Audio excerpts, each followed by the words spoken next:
দেখতে দেখতে তো 25 সালটাই চলে গেল। কার কেমন গিয়েছে আমি জানি না, আমার কিন্তু একটু খারাপও গিয়েছে।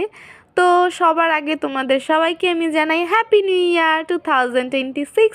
ডিসেম্বর মাস তো শেষই হয়ে গিয়েছে, জানুয়ারি মাস চলে আসছে। আমি হয়তো একটু দেরি করে হ্যাপি নিউ ইয়ারটা জানিয়েছি। তো যাই হোক, যতদিন পর্যন্ত না শীত থাকে অনেকেই কিন্তু বারবিকিউ পার্টি করে থাকে। তো আমরাই বা কেন ব্যতিক্রম হব বলো তো? তার জন্য আমরাও করে নিয়েছিলাম বারবিকিউ পার্টি।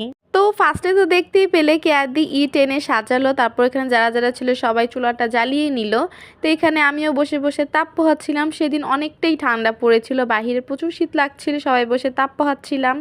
তারপর এদিক দিয়ে কিন্তু আমাদের বারবিকিউ প্রায় রেডি, মানে ম্যারিনেট করে রাখা হয়েছিল সব কিছু, কিন্তু কেয়াদি আর বাড়ির সবাই বাকিরা মিলে করেছিল। তো গাইস, আমি কিন্তু কোনো কাজই করিনি, আমি শুধু বসে বসে দেখেছি এবং তোমাদের সাথে শেয়ার করার জন্য ক্লিপও নিয়ে নিচ্ছিলাম। তো দেখো আমাদের বাড়ির সবাই কি আনন্দ করছে।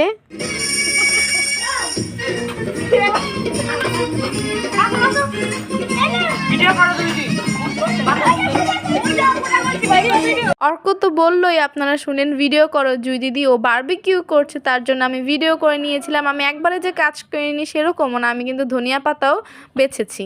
তো এখানে যে বারবিকিউ করছে, সবাই বাতাস করছে আর আমরা দর্শকবৃন্দ দাঁড়িয়ে দাঁড়িয়ে দেখছিলাম। এই তো হাই দিচ্ছি একটু ব্লগে সবাই মিলে, কারণ আমাদের তো কোনো কাজ নেই আমাদের দেখা ছাড়া, কারণ আমরা কোনো কাজ ভালো মতো করতেও পারবো না, এটা সবার বিশ্বাস। তো এখানে আমি আর পাপ্পুদি একটু হাই বাই দিচ্ছিলাম ব্লগে। এখন দেখবেন আসল সিন। ইয়া দিদির মার সাইকেল স্ট্যান্ড, ওফ জোস একটা স্ট্যান্ড দেখালো তাই না? দিদিমণি কিন্তু হেভি সোয়াগ তাই না? দেখলেন কিভাবে সাইকেল স্ট্যান্ডটা দিল।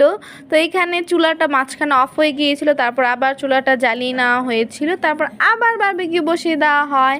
তো এখানে আমাদের বারবিকিউ রেডি। দেখেছেন আমি কত কাজ করি, দেখেন কত সুন্দর রান্নাও বসিয়ে দিয়েছি। বাহ, আমার মতো কাজ কে করতে পারে বলেন তো? দেখেছেন কত কাজ করেছি আমি। তো যাই হোক, এদিক দিকে দিদি সালাদ মাখছিল আর আমাদের বারবিকিউর ফাইনাল লুক। তো এখানে আমি নিয়ে নিচ্ছিলাম সালাদ, নিয়ে নিয়েছিলাম চিকেন, মানে বারবিকিউ নিয়ে নিয়েছিলাম। তো এখানে সবাই একটু হাই দিচ্ছে ব্লগে। আমার বোন আমাকে লেগ পিসটা দিয়ে আবার সরিয়েও নিয়েছে। দেখেছেন কেমন দুষ্টু আমার বোন, অনেক ফাজিল। দেখছেন ব্লগে একটু দেখাইলো যে দেখো আমি আমার বোনকে কত ভালোবাসি।